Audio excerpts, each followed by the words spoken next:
I podrem també, a partir de dilluns, fer turisme o una excursió al camp o a la muntanya. Això sí, l'aire giral en condicions, no?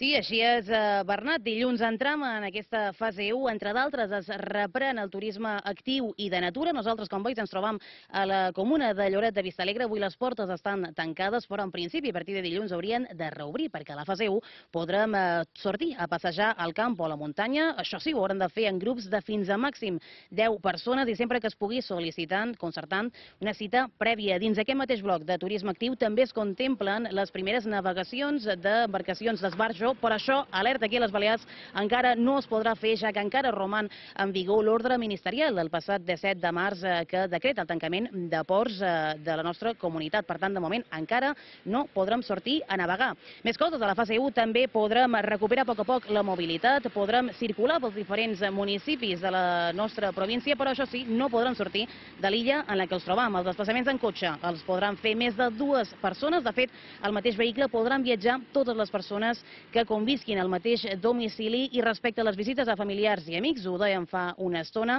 es podran realitzar, però s'hauran de fer en grups de fins a màxim 10 persones, respectant sempre la distància física de 2 metres i sempre mantenint les mesures d'higiene i de seguretat. Queden menys de 48 hores per endinsar-nos a la fase 1. Amb ella recuperant a poc la mobilitat. A partir de dilluns podran circular pels diferents municipis, però sense sortir de l'illa.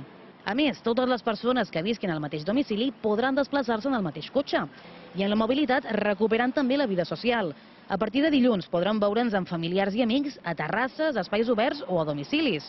Seran reunions de màxim 10 persones, sempre dins la mateixa illa i respectant els 2 metres de distància i les mesures de seguretat.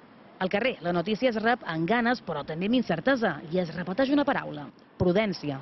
Me sembla bé si fins ara haguessin complit tots. Jo surto a caminar, complesc, però em fan molt, perquè veig molta de gent que no està fent. I és el que pensen tots, el perill que corren de tornar a recaure i que ens tornin a enviar a casa nostra. Muy bien, yo lo veo muy bien porque estoy sin ver a mi hija ni nada. Hombre, si ellos lo ven prudente, pues bien, claro, lo veo bien, se lo ven prudente. Ahora, me fío a media, porque la podemos liar otra vez. Si tenemos suerte, pues podemos progresar, pero esto me gusta a media. Queden excloses d'aquestes visites les persones de risc o amb símptomes de la Covid-19. Qui també torna a la fase 1 és el turisme actiu i de natura. A partir de dilluns podrem anar al camp o a la muntanya en grups de màxim 10 persones y concertant sempre que es pugui cita prèvia. Pero como ahora está pasando que sales a hacer deporte o a hacer tal y te encuentras con tantísima gente y todavía lo que está pasando, la verdad es que a mí como que no me parece muy bien que se haga, porque yo creo que esto sería un poco de riesgo. Soy mayor y me gusta, pero yo lo veo encuentro. Es que por las tardes, nena, todo esto se pone que den una vergüenza. Con cuidado y no tomarnos todo a la torera.